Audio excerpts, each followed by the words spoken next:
entrado no ano.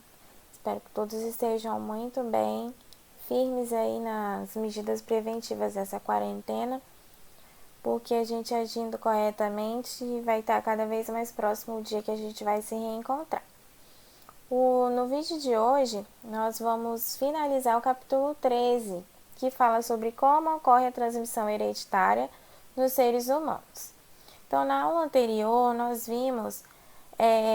conhecemos algumas das características hereditárias, ou seja, características que são transmitidas de pais para filhos através dos genes.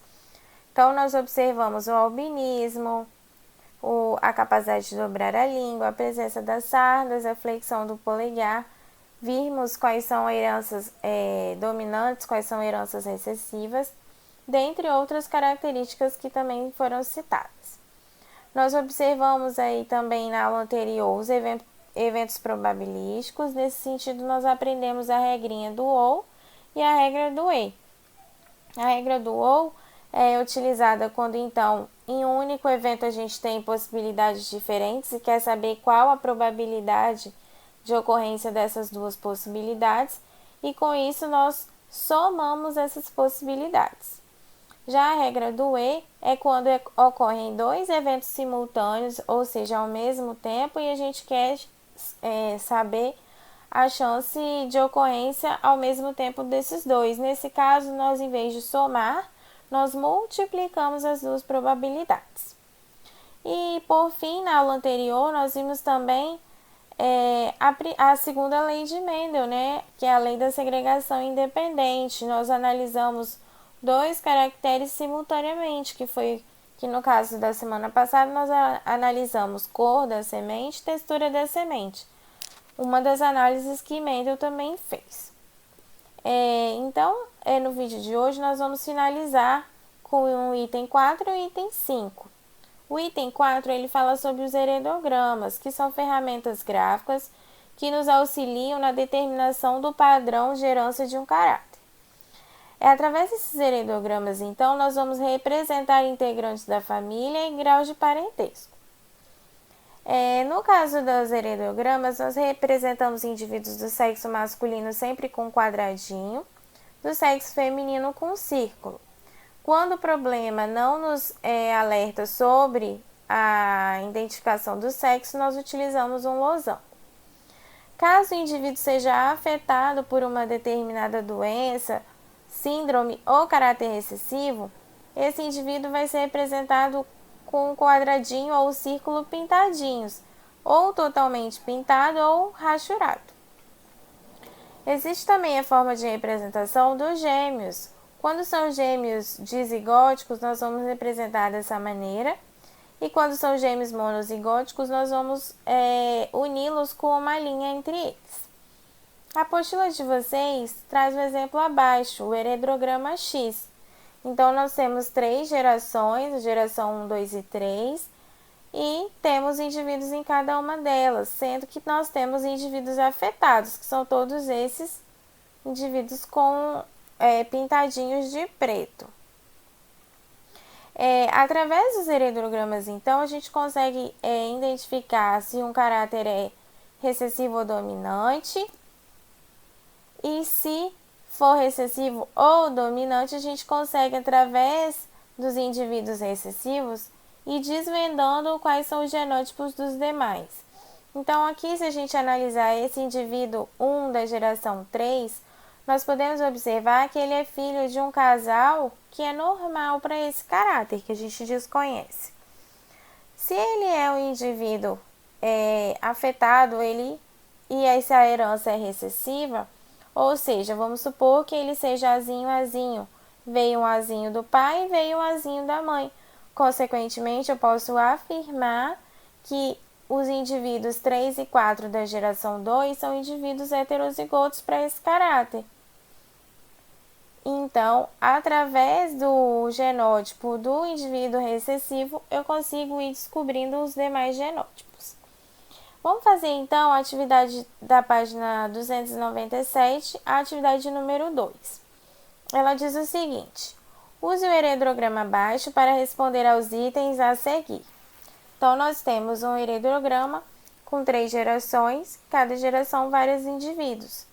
No total, nós temos 11 indivíduos e apenas 3 são afetados, ou seja, estão pintadinhos, e são 3 mulheres.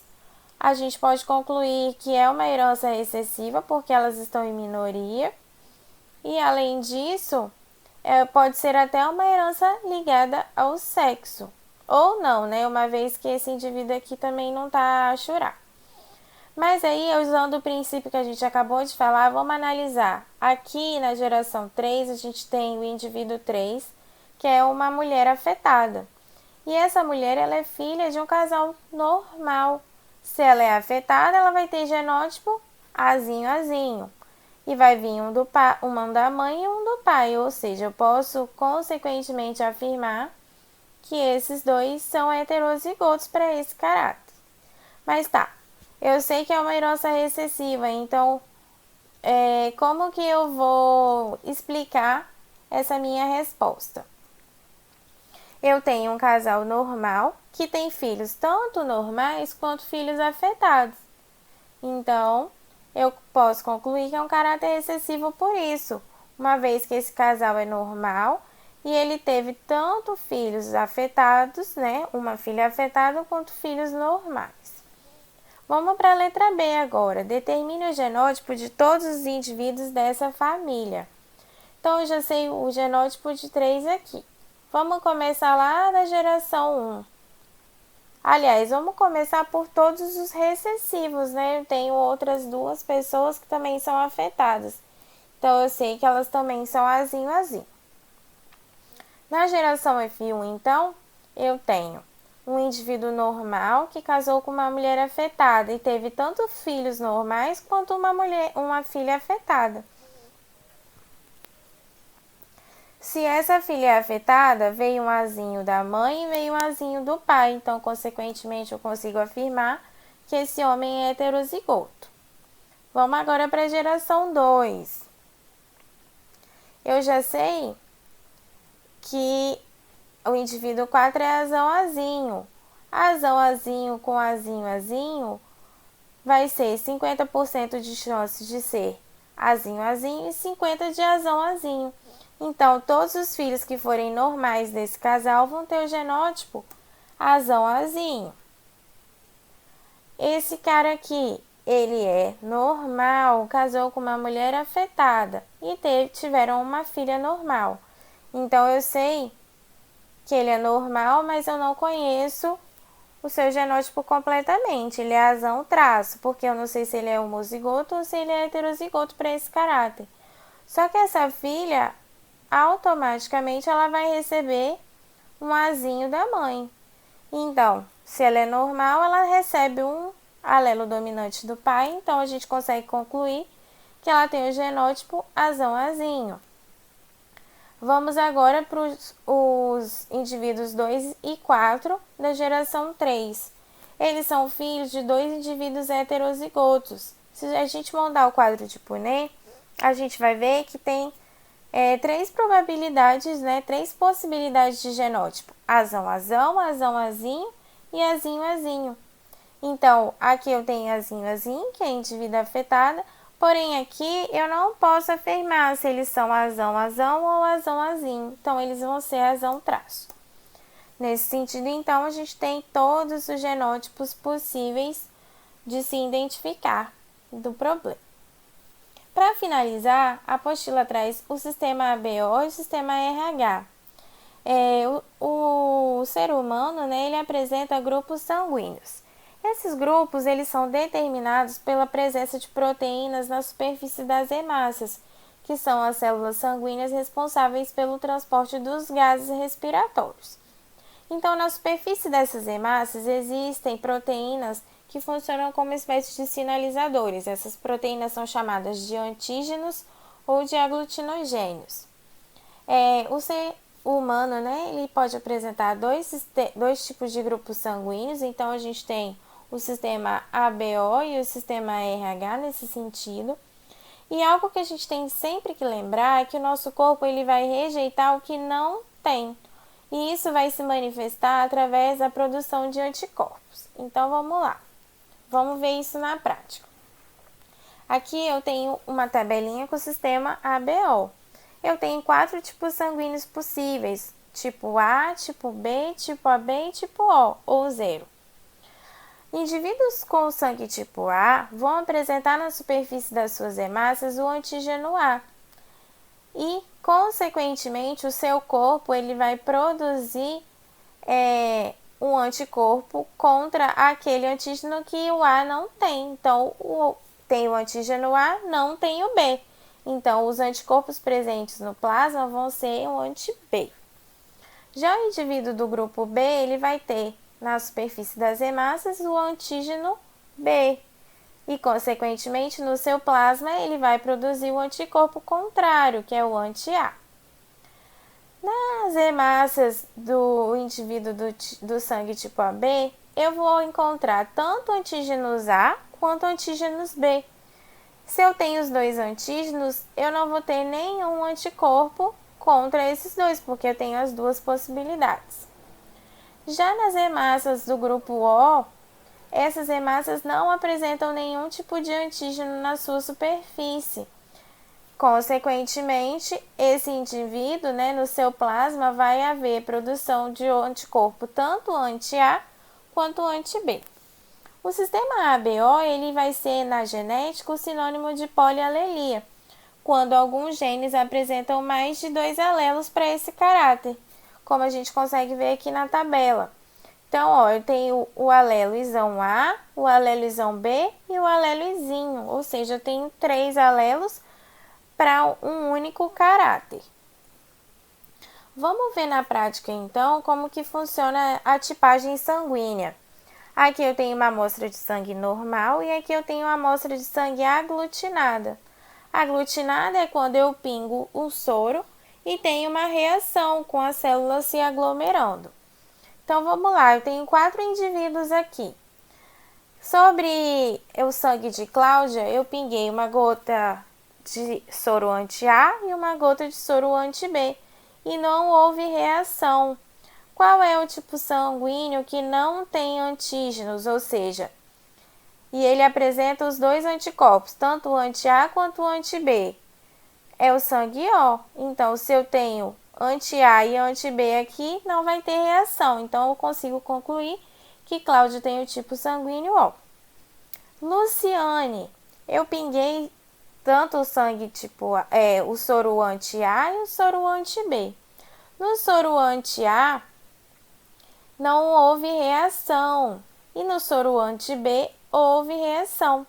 A gente tem que lembrar que o sangue tipo B tem antígeno B, que vai reagir com o anticorpo anti-B. Ou seja, eu consigo concluir que Luciane, então, apresenta o tipo sanguíneo tipo B. Alessandra, a gente pingou o soro anti-A e o soro anti-B. E no soro anti-A ocorreu aglutinação. Vale lembrar que o anticorpo anti-A ele vai reagir com o antígeno A, causando a aglutinação. Então, eu consigo concluir que a Alessandra tem o tipo sanguíneo A.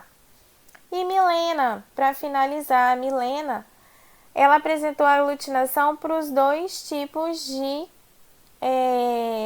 soros. Isso nos indica que Milena, então, apresenta antígeno, tanto o antígeno A quanto o antígeno B, porque os dois soros reagiram. Então, isso quer dizer que Milena tem o sangue tipo AB.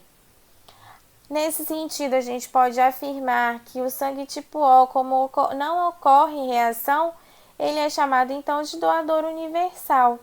E o sangue AB, então, ele é o receptor universal. Como ele apresenta os dois antígenos, ele pode receber sangue de todos os tipos.